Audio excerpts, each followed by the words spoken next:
शनिवार व्रत कथा। जाने कैसे विक्रमादित्य पर आ गए संकट के बादल। शनि देव को ग्रहों का राजा कहा जाता है। भगवान भोलेनाथ ने इन्हें न्याय के देवता की उपाधि दी है। शनि देव को बहुत जल्दी क्रोध आता है। इसी क्रोध की वजह से पिता सूर्य से इनकी नाराजगी बनी रहती है। इनके क्रोध से सभी बचने की कोशिश करते हैं, वरना व्यक्ति पर मुसीबतों का पहाड़ टूट पड़ता है। इसलिए इन्हें प्रसन्न करने के लिए शनिवार व्रत रखा जाता है। व्यक्ति शनि दोष से बचने और उन्हें शांत रखने के लिए अनेक उपाय करता है। शनि कृपा से व्यक्ति को सुख और वैभव की प्राप्ति होती है। जो लोग शनिवार का व्रत करते हैं, उनको पूजा के समय शनिवार व्रत कथा का श्रवण करना चाहिए। शनिदेव व्रत कथा। एक बार सभी 9 ग्रहों सूर्य, चंद्र, मंगल, बुध, बृहस्पति, शुक्र, शनि, राहु और केतु में बहस हो गई। कौन सबसे बड़ा है?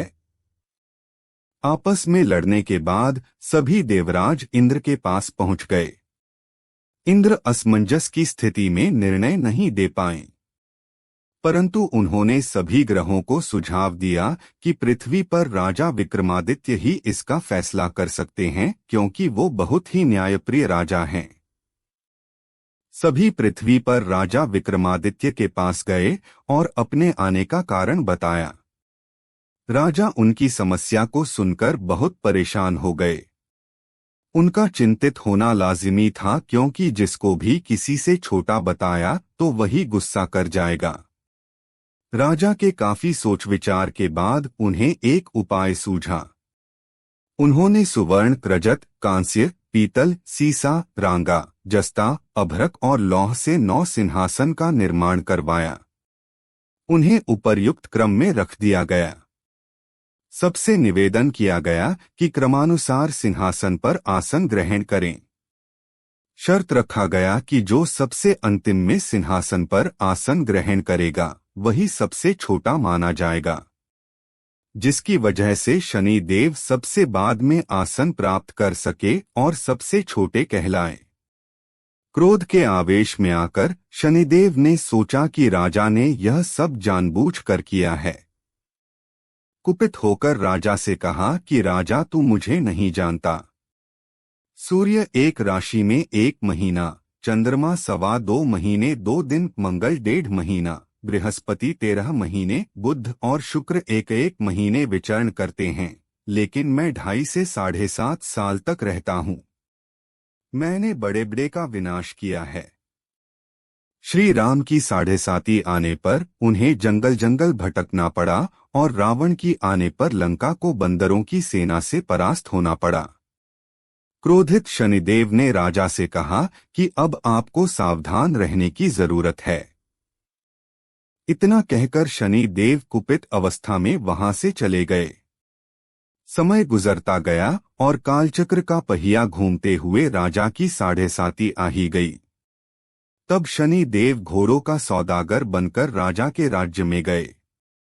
उनके साथ अच्छे नस्ल के बहुत सारे घोड़े थे।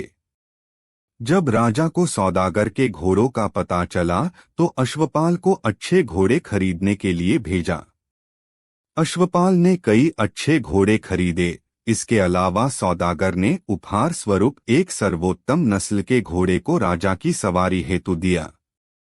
राजा विक्रमादित्य जैसे ही उस घोड़े पर बैठे वह सरपट वन की ओर भागने लगा। जंगल के अंदर पहुंचकर वह गायब हो गया। भूखा प्यास की स्थिति में राजा जंगल में भटकते रहे। अचानक उन्हें एक ग्वाला दिखाई दिया, जिसने राजा की प्यास बुझाई। राजा ने प्रसन्नता में उसे अपनी अंगूठी देकर नगर की तरफ चले गए। वहां एक सेठ की दुकान पर पहुंचकर उन्होंने जल पिया और अपना नाम विका बताया। भाग्यवश उस दिन सेठ की खूब आमदनी हुई। सेठ खुश होकर उन्हें अपने साथ घर लेकर गया। सेठ के घर में खूंटी पर एक हार टंगा था, जिसको खूंटी निगल रही थी। कुछ ही देर में हार पूरी तरह से गायब हो गई। सेठ वापस आया तो हार गायब था। उसे लगा कि वीका ने ही उसे चुराया है। सेठ ने वीका को कोतवाल से पकड़वा दिया और दंड स्वरूप राजा उसे चोर समझकर हाथ पैर कटवा दिया। अंपग अवस्था में उसे नगर के बाहर फेंक दिया गया। तभी वहां से एक तेली निकल रहा था, जिसको वीका पर दया आ गई। उसने वीका को अपनी गाड़ी में बैठा लिया।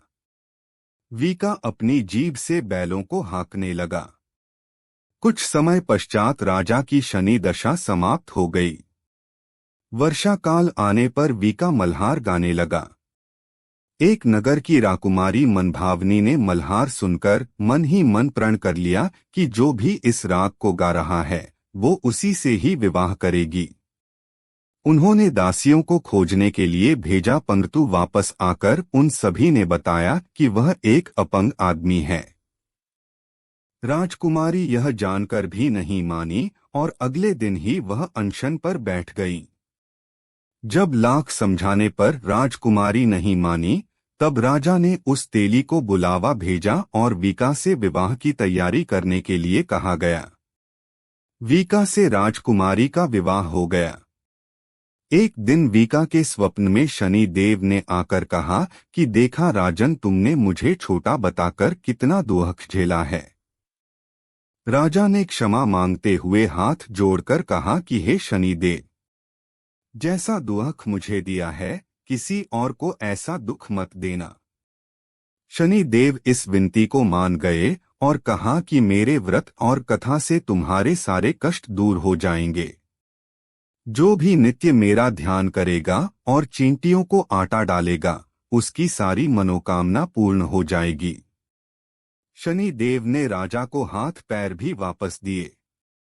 दूसरे दिन जब सुबह राजकुमारी की आंख खुली तो वह आश्चर्यचकित हो गई। वीका ने मनभावनी को बताया कि वह उज्जैन का राजा विक्रमादित्य है। मनभावनी खुशी से फूले नहीं समा रही थी। राजा और नगरवासी सभी अत्यंत प्रसन्न हुए।